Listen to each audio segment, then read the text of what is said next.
होती। यूपी में बहुत सक्षम नेतृत्व कहा जाता है, खासतौर पे जिस बहुमत के साथ आप चुन के आए, आपने सरकार बनाई, आप लगातार मजदूरों की बेहतरी के लिए उठाए गए अपने कदम बता रहे हैं।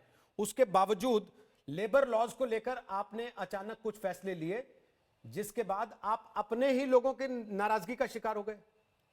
क्या यह इंपल्सिव डिसीजन था, सोच समझ कर नहीं लिया गया था? देखिए, हम लकीर का फकीर नहीं बन सकते।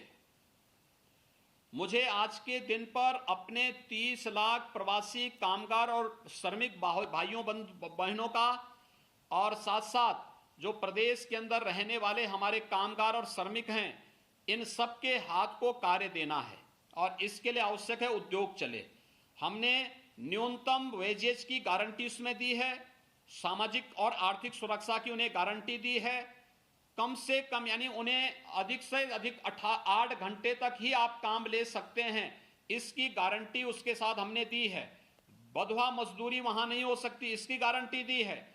लेकिन अनावश्यक उस इंस्पेक्टर राज को और प्रशासनिक दखलंदाजी को उद्योग में जाने से रोका है, जिसके कारण उद्योग बंद होते थे। हमने उन अनावश्यक लेबर लॉ को 3 वर्ष यानी 1000 दिन के लिए सस्पेंड किया है और उद्योगों को छूट दी है कि आप उनको न्यूनतम मजदूरी देंगे, उनको सामाजिक आर्थिक सुरक्षा की गारंटी देंगे, उनसे 8 घंटे से अधिक काम नहीं लेंगे, उन किसी जो है किसी से बंधुआ मजदूरी नहीं कराएंगे, बाल मजदूरी नहीं कराएंगे, महिलाओं को रात्रि की काम के शिफ्ट में नहीं, उनकी मर्जी के विरुद्ध काम नहीं करवाएंगे। ये सारी चीजें उसमें देने के बाद मुझे लगता है ये श्रमिकों के हित में उठाया गया कदम है।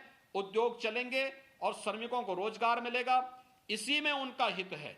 लेकिन अगर हम ये कहें कि हम इंस्पेक्टर राज को दखलंदाजी करने का अवसर दें और अनावश्यक रूप से श्रम कानून के नाम पर उद्योग के सामने एक नई अड़चन पैदा करेंगे, तो मुझे लगता है ये न केवल विकास विरोधी सोच है, अपितु उन कामगार और श्रमिकों के भी हितों पर कुठाराघात है, जिनके रोजगार पर उद्योग बंद होने से सबसे अधिक असर पड़ता है। एक उद्योगपति उत्तर प्रदेश में निवेश करे या गुजरात में या महाराष्ट्र में या मध्य प्रदेश में, उस पर असर नहीं पड़ता है, लेकिन असर कामगार और श्रमिकों पर पड़ता है।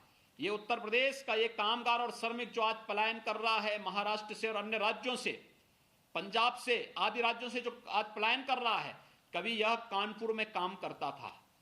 कानपुर में यही श्रमिक कानूनों के कारण इन लोगों को ये उद्योग यहां से पलायन किए और आज उद्योगपति तो दूसरी जगह अपना उद्योग लगा लिया, लेकिन वह कामगार कहां पहुंच गया है?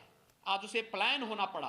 आज उसके सामने रोजी रोटी का संकट खड़ा हुआ है, आज उसके सामने भीषण समस्या पैदा हुई है। हम ये समस्या नहीं पैदा होने देना चाहते हैं।